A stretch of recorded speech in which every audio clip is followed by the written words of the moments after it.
Educated and Broke is a weekly entertainment podcast where we mix hip-hop, headlines, and all things ATL into the success of Black millennials in the Black culture. We are back here on Black Educated in Fatherhood. That's what I said. I know we used to say Black Educated and Broke, but before the break here, we were talking about Black Educated in Fatherhood. That is what we're going to be talking about on this next segment. And we got a special guest, Langston University alum in the building from the journalism department with the Mrs. Carolyn Ross. Okay, so I'm just giving you a little bit right here. En route to the good bros. Okay, Omega Freaking Style Live. All right, I'm done with that part. Now, let me read his bio so you can see how smart this guy is. Now, I'm gonna give him more. I got more for you, boo. They gotta know. This is the good bros, and he got a lot going on, and we need to share this. His name is Darryl Golden II. He's a photojournalist, videographer, and an editor. He's a husband, to Keandra. Is that how I say it? Yep, you're correct. All right, come on, King. And a father to Mrs. Kendall Rose. Hey, little baby. He was born and raised in Pine Bluff, Arkansas, and graduated high school in Arlington, Texas. I did not know that. You know what Texas. Yeah, I got a little DFW ties. Come on, look at us. Okay, let me keep reading. After Texas, for moving from his sophomore year, he is a self-proclaimed one-hit wonder. He played football for Langston University, LU, starting his freshman year, but injuries cut that short. He did graduate from Dear Langston with his bachelor's degree in broadcast journalism, as did Renal, as did Randi, just putting that out there. And also, he's earned a master's degree. Oh, look, for real, in adult and higher education. Come on, Darryl. And training from the University of Central Oklahoma. I didn't know that, dude. Shout out to you. I'm sorry. As I'm reading his bio, guys, my thoughts are just being shared with it. Just enjoy. All right. Immediately following his time from Langston, he started his career in TV news as a video editor, then photojournalist for the NBC affiliate K4 TV in Oklahoma City. While in Oklahoma City, he covered the 2012 Oklahoma City Thunder Western Championship run, President Barack Obama's arrival in El Reno, Oklahoma, the 2016 Orange Bowl, plenty of tornadoes, and even won a few awards, one of them being a national Emmy. Those in journalists know that's a really big deal. Congratulations. And then after his stint in Oklahoma City, he joined the NBC affiliate WSMB TV in Nashville in 2017, still as a photojournalist. And in the last 3 years, being in Nashville, he's covered the NHL Finals, the NFL Draft, as well as the Waffle House shooting. You're going to have to tell us about that, which he was on the scene, photographed when that took place. His station in himself won a regional Edward R. Murrow Award for breaking news after tragedy took place. Congratulations on the award. Sorry for the tragedy, but congratulations on the award. Very big award. Okay. And yeah, that's all I got. I'm gonna give the rest of Q his LB. Hey, Darryl. What's up, dog? Yeah, what's happening? Appreciate y'all for having me on. Hey, baby. My daughter is right here in the background. Just playing towards the thing. But I kind of felt like a guest pastor. Just reading the bio. Oh Lord. Coming in, just trying to get in game mode. Love it, yes, pastor. That's the last thing we need is a minister on this show. It's coming. That might be exactly what we need. Okay. It's that might be coming. exactly what we need. And anointed. Continue. So in the bio, we didn't hit on the fact that you have your own podcast. All right, Fatherly Figure. Tell us about that a little bit before we get into some of your more accomplished accolades in your career. Yeah, so I started a podcast literally probably like a week or two before my daughter was born last year in September. So I wanted to have on other fathers on to kind of talk about, specific topics, whether it was, dealing with finances and family, fatherhood, I'm always looking for folks to kind of give advice and kind of share their experience and stuff like that. So the first episode I had my father on to have him on to tell him about his experience, fatherhood, raising me and stuff like that. So, but yeah, like I said, it's, really, really cool little show.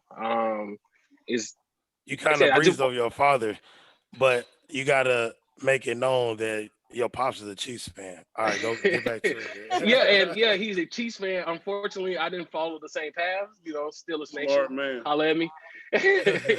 But and congratulations. I told him I was so happy that he got a chance to finally see his first Super Bowl in his lifetime. So.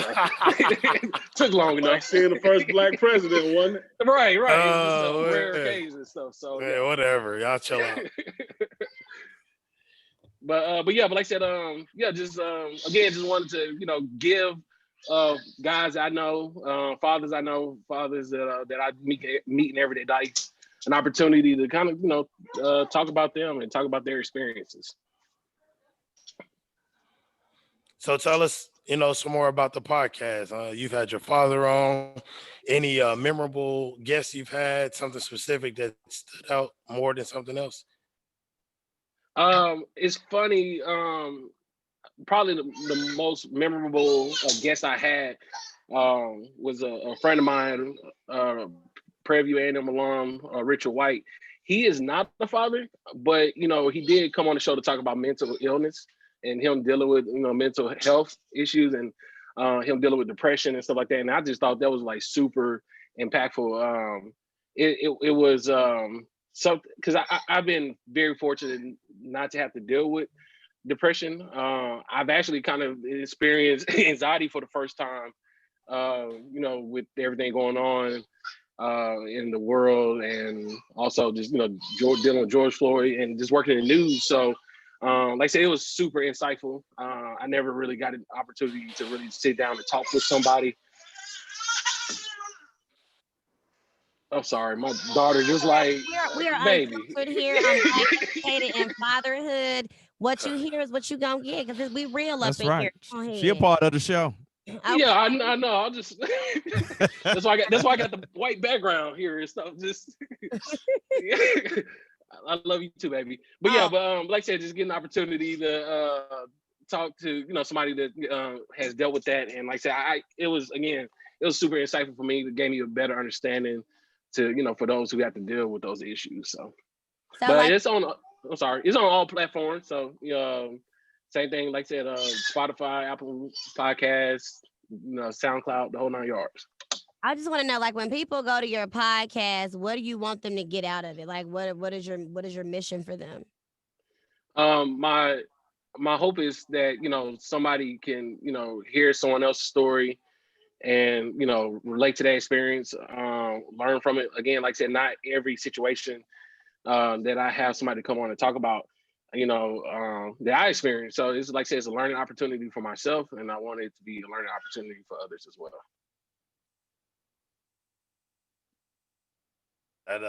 That makes complete sense. And what's it like being a father? Has it been like? Has it changed you at all? Like, is you a new person? No, I think it just amplifies who I am as a person. Fatherhood has been like an incredible experience. It has taught me a great deal about patience. I'm a pretty laid back, calm, level-headed person, but like I said, it's just it's taught me to be patient, with another individual. Also, I want to really drive on the point of being patient with my wife as well. I mean, because both of us have different ambitions that we're trying to achieve, working full time. She will be Dr. Golden here in December. So like I said, it's it's really just like I said, just trying to learn how to manage time. And it's like I said, it's just a great experience. Like I said, I enjoy the good, the bad, the ugly. And like I said, it's just a really great working relationship that I have with my wife. And so like I said, it's truly a wonderful experience. And Darryl, how old are you again? I just turned 30 in August.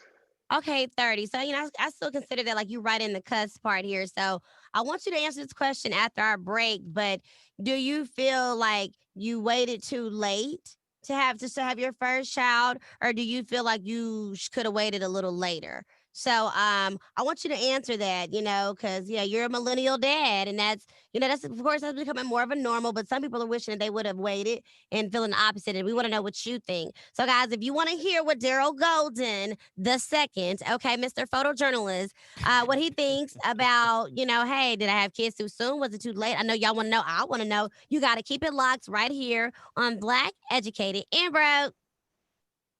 Black Educated and Broke is a weekly entertainment podcast where we mix hip-hop headlines and all things ATL into the success of Black millennials and Black culture.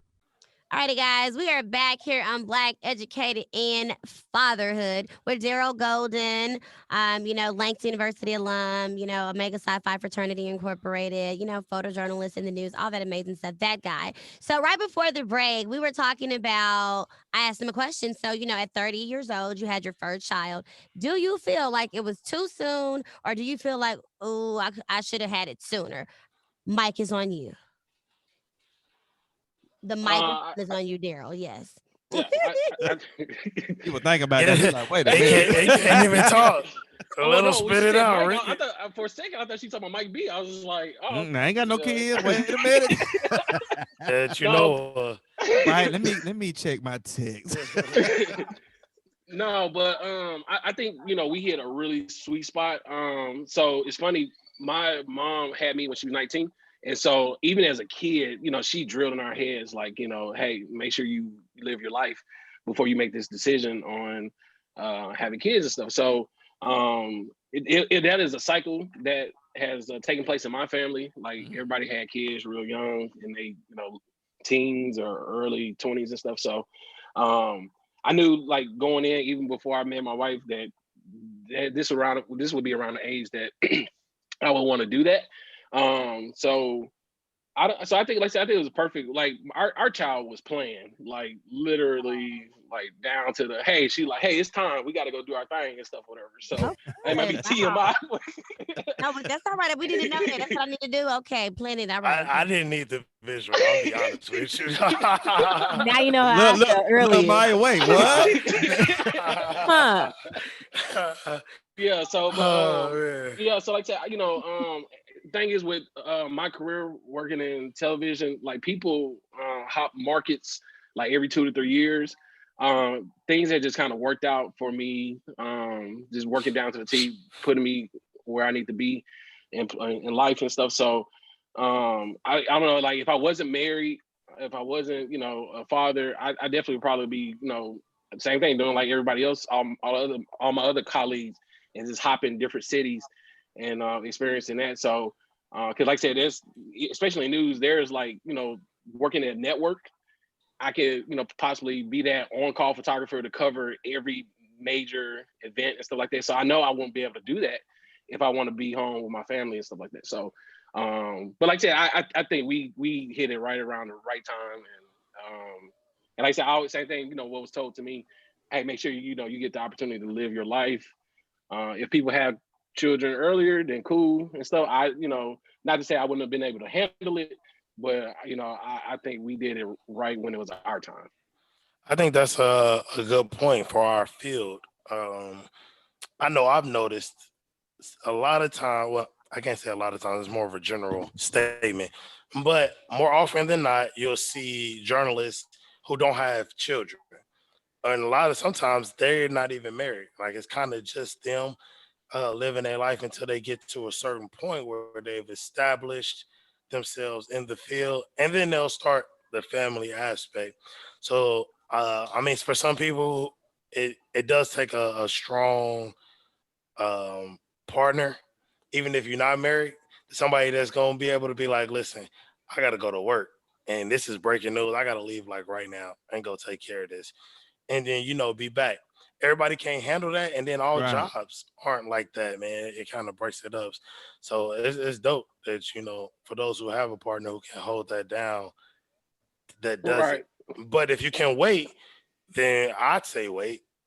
I'd say wait for 9 times out of 9. I'm doing that part, but I agree with you though. But as I've noticed, I guess for being in Atlanta, the journalists that come in here in Atlanta, I guess with the Atlanta market, it's such a stable market for most. They are able to go ahead and be married, Right. settle down, and raise a family. But I'm one of those. I love this field, and marriage and kids is just not my interest right now because Right now, I'm yeah. ready to jump city.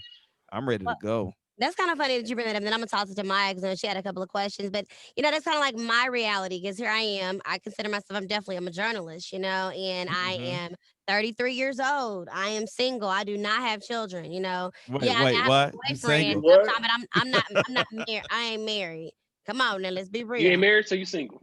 So Right. exactly, that's what I'm saying. So yeah, I have a boyfriend, but I'm at that age where it's like, okay, I want to be married, but I'm not rushing that so much because I feel like that's Mhm. the forever. I'm not really rushing the marriage, but then I'm also at the age like, oh, I want kids. Like, oh my God, I want kids. But oh, I want to be married first. Oh, but then my career. So Yeah. it get difficult, and I think some people Mm. are like, well, Randy, the hardest part, at least you got somebody, but it's like you can have somebody, but it's like you want timing, and then as a woman, you feel like time ain't always on your side because you feel That's like what I stuff's not figured you working. was getting at. As far as that, as for you guys, as far as women, I think it's harder because you do hear this stereotypical biological clock thing. And as I've gotten older, like I have to call BS on it because we see women, well into a ripe age where their kids should be having kids, and then they're having children. So I think you should definitely do it on your time and plan on your time. And I don't think there's us, at least for us, I know I should be able to shoot my shit till I'm 65. You feel You me? know what? And it still get to its target. Now, then I just don't think that we should put a label on ourselves. And I think that I believe that at one point, but you should live your life until you get to a point where you feel like you actually are ready to get married and ready to have kids because that's a whole Mm. nother responsibility. And I just didn't want to be no old parent. I ain't gonna stunt. I ain't want to be, my kid in second, third grade and I'm 50, 55.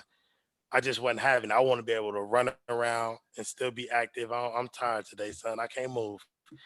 Go ask your cousin. Nah, what you want to do? Cool. Let's go hoop. Let's run down here. Kind of grow together. Go ahead, Maya. I agree with you. I think it's more so God's time opposed to my time. So as long as he's telling me to keep waiting, I'm gonna keep waiting. But I do want kids and I want marriage. I'm kind of traditional. I want the marriage first. Yeah. However, comma, we're not talking about me. All right, Daryl, I got some questions for you. Let's get down to business. All right. So you said that you started your podcast before your daughter was born, right? Yes. So do you feel like that prepared you for her arrival in any kind of way? Um, Hell no. Tell the truth, man. You can't get prepared. it exposed me to a lot of things. I was just like, this is it's hard to. I mean, you guys know how much effort it takes to produce a podcast. So just like say, it's really having to deal with time management. Okay, hey, I'm really sleepy here. Like, am I going to take this opportunity to go to sleep, or like I said, work on this little bit of work and stuff like that. So, yeah, but I guess no to answer your question. Okay. And the second question is, do you think that you'd be a different father had you had a son opposed to a daughter because of the whole double standard stigma on girls can't do this, but boys can do this and this, that, and the other?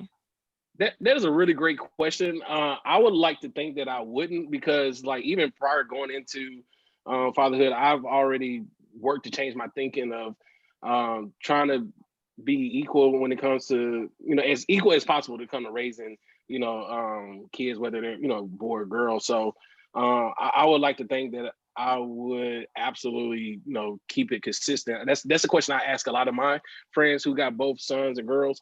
Because like I said, I don't want to, like, if I'm gonna be kind of stern and assertive with my son on certain topics, I'm do the same thing for my daughter. If she she constantly falls and trips all the time, and I just hey, get up, say you okay. At first I ask her, is she okay? But I'm like, you cool? All right, come on, like get up. You're gonna fall, you'll keep falling. You know what I'm saying? You got to get up when you do that. So I mean, yeah, I would try to be consistent with that. I like how you said consistent opposed to fair.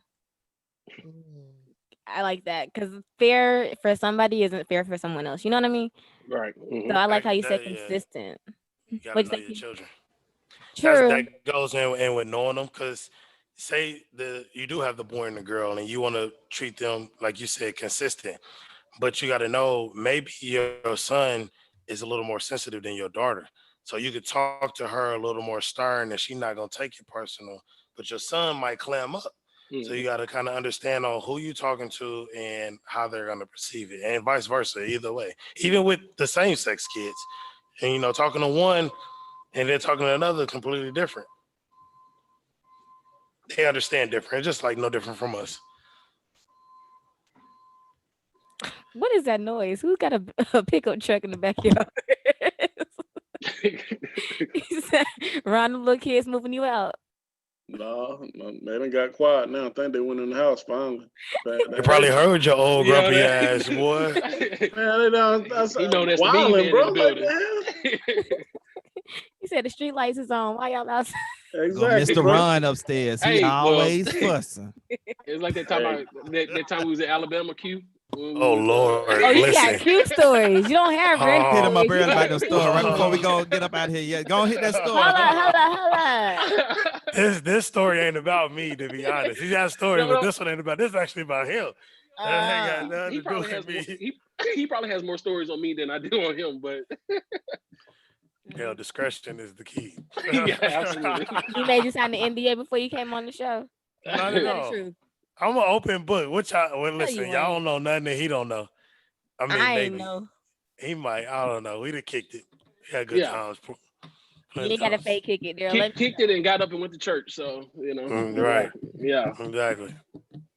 All right. Well, Daryl, we appreciate you for coming on. So tell everybody how they can listen to your podcast, how they can follow you and see what's going on in your world. You can follow me on Twitter and Instagram. Twitter is my social media drug, and that's at Darryl DA2RSYL, the number 2 Golden. Also go to my website, Darryl2Golden.com. You can find some of my work in news and as a freelance videographer. And check out the podcast, Fatherly Figure. And like I said, again, on all streaming platforms. All right, guys. So subscribe. We're not quite done with Daryl yet because he listens. He knows there's a segment on our show called "And the Church Said," where he's going to give us some words of wisdom. We're going to be like, "Amen, Daryl." All right. So if you want to hear what he's going to say, you got to keep listening. And Q, stop looking at me like that. Right here on Black Educated and Broke. What's good? This is Will Gittens. And this is JR. And we're the Island Boys. And we stay listening to Black Educated and Broke. On the positive note, I wanted to leave, folks, make sure you let the young you take care of the old you. You don't want the old you to take care of the young you. So do everything that you got to do now because, like I said, you don't want to be later on in life still trying to chase those dreams and, you're far behind. So network, shoot that shot, shoot that email, and because the worst thing someone can say is no. And the church said, Amen. Alrighty, guys, we are back here on Black Educated and Broke. Again, thank you again to Darryl Golden for being on our Black Educated and Fatherhood and just let his experience known about being a father. If you guys want to follow him, like I said, we have his information. It's going to be all on our social media. So be sure to follow that on our Instagram, which is at Black Educated and Broke, as well as our Facebook, and on Twitter, which is BEB podcast _ATL. So before the break, we was all getting excited. It has been a while since we've had a Slap It or Dap It, but we are back. And we ain't just got one. We got like a 2-for-1. We got a group. We got a group called the Island Boys. But this is Q's segments. I'm going to let him go ahead and take that on over. Go ahead, Q. I think it's kind of funny that Randi tried to imitate the island accent. I did. I don't know if anybody caught that. Yeah. Oh, man. It is Slap It or Dap It, as you know. This is one of my favorite segments that we do on our show. It's always a pleasure to bring forth new talent, people that you haven't heard of, folks that I would consider underground or on the come up. to doing big things in the music industry. This week, as Randy stated, we do have the Island Boys. People find us, we find them. These gentlemen happen to find us on our social media page, Black Educated and Broke on Instagram. So here we are. They got a song that they're gonna bring out. They're gonna tell us a little bit about themselves, and then we gonna kick this thing off like we do. Now, a little brief synopsis on Slap It or Dap It. For the people listening, y'all know how I go. If we like you, that means we gonna slap your music. It goes in the car, it goes wherever we go, and we bumping it. But if we not really following it, not feeling it, not funking with it, then we gotta dap you up. And I'm gonna see you later, partner. All love, no disrespect, but we gotta get the people what they want. All right. So back to my fellas, we got y'all here. Appreciate y'all coming to be on the show. Let us know who the Island Boys are. Let us know the single that we're gonna play for Slap It or Dap It, and then just kind of give us a little synopsis on where the people can find you and if they want to check you out in person whenever this whole pandemic thing clears up, how they can do that. All right, it's on you. Sounds good. Appreciate that. Well, I'm Will. This is JR. We're blood brothers, same mother, same father. We're from Trinidad and Tobago, born and raised. Moved to Nashville, Tennessee when we were younger. I ended up going to music school for college. He went to Morehouse. And so real talk is just like we went on in the college days, it's the first time in our lives we separated and to go up our separate ways in college, different colleges, and kept in touch. And then in 2016, we linked back up to live together in Atlanta. You know what I'm saying? And in the 2 years prior to that, like about 2014, 2015, I had started to take social media serious and started to gain a fan base. It started off as something that I didn't know what the ending was going to be, but it ended up my consistency and everything else blowing up. And so I became this internet sensation. And then I was just like, dang, man, like I have all this attention, but I don't have no music. So I packed up a U-Haul and moved to Atlanta, and my brother and I created a project, 5-track project. That's still our most successful project we've ever dropped. And since then, it's 2020 now and stuff's kind of crazy, but we've been continuously putting out music out since then. And it's continuously evolved into us just doing music for ourselves to now us writing and producing records for some of your favorite artists you hear on the radio. Like who? Well, ironically, I just posted on my Instagram. I wrote a song that's on Trey Songz's new album that's about to drop. It's called Hit Different.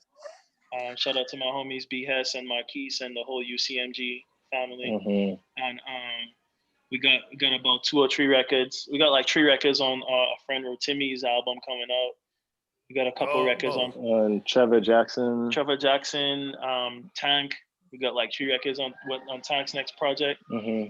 And then sorry for the music, y'all. It's a studio right there. But and then we got a couple records on Chris Brown, and a lot of the other ones are pending. So it's like you guys are hearing this information first. So hey, break the news. But listen, you got to see the faces of these co-hosts when y'all see this video. Right. When you say you have records with them, that means like, did you do their beats? You have a song with them? Like, what does that mean? Oh yeah. Well, that's kind of what Island Boys. That's kind of what we do. It started off pretty much with me helping out he was a songwriter and I was a producer. We both started off as musicians, and I started off as a producer and with a production company, and I started making music. And so I started making music to his writing, and from there we just kind of started a collaborative that labels could hire as an independent contractor, and we just work with artists to come up with songs to diversify their catalog, or a new song for an artist, or to kind of get a retro throwback kind of flavor.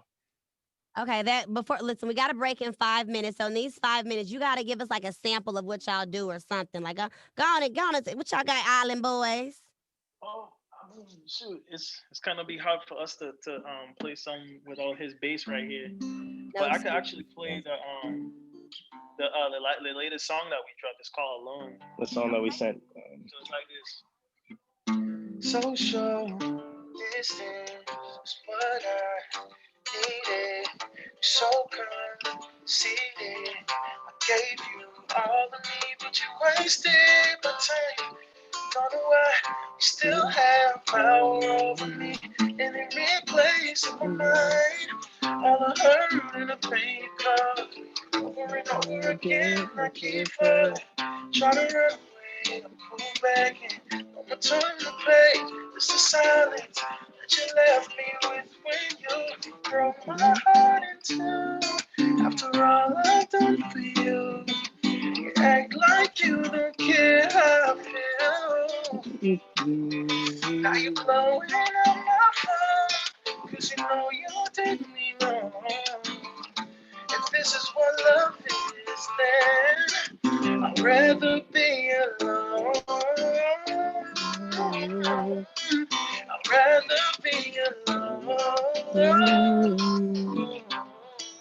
I'd rather be alone. Oh, why? Oh, Boy, you yeah. want to already get it started? We want to go and need to play the record now.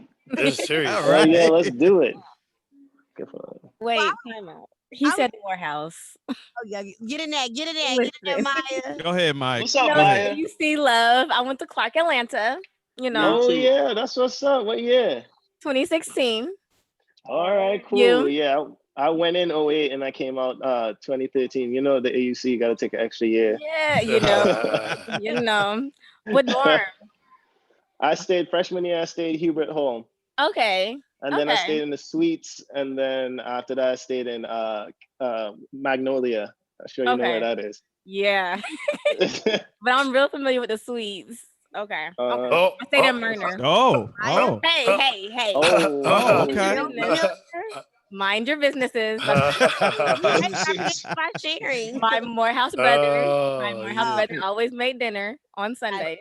That is what they say. That's a new okay. term for it. Okay. You know, after chapel and coronation and everything was dinner and, you know, catching up and all that jazz. Anyways, I stayed in Myrner. I was in Myrner Hall. Oh, okay, that's what's up. Okay, Oh back my to God. because y'all are self. Okay. Oh my You gosh. Uh, She's bad. You know what? Go to break and then come back. On that note, we're Go to gonna break. take a break, guys. For those who are just tuning in, guys, we are with the Island Boys. We're with Will and Junior. They are. They are. Let me get it right. Wait. Oh my God. Well, you're not. Is it because you named after? Yeah, I mean it is. That's kind of where we started. Our dad is a singer-songwriter, and that's kind of where we got stuff from. So I am his namesake. So from there, that's kind of my tag, my production tag. Anytime you listen to a song and you hear Julia, that's actually our mom. That's my tag. That's So yeah. Hey, after I y'all like drop that. them names, they've been discombobulated. Let's go to break. Oh yeah. When we Go come ahead. back, we're gonna hear more with the Island Boys. They gave us a live of their Alone demo, but we may talk a little bit more about Toxic. But you're gonna hear the next song, and you gotta hear if Black Educated Broke is gonna slap it or dap it right here on what I said, Black Educated and Broke. Hey. Everybody want to be a rapper, but don't nobody want to rap. Well, we're going to give you a chance to rap on Slap It or Dap It. Send us your music, your MP3 to blackeducatedandbroke@gmail.com and we'll play it. What's even better is we're going to invite you to the show and then you can show the world and us what you got. You think you got what it takes? We're going to see.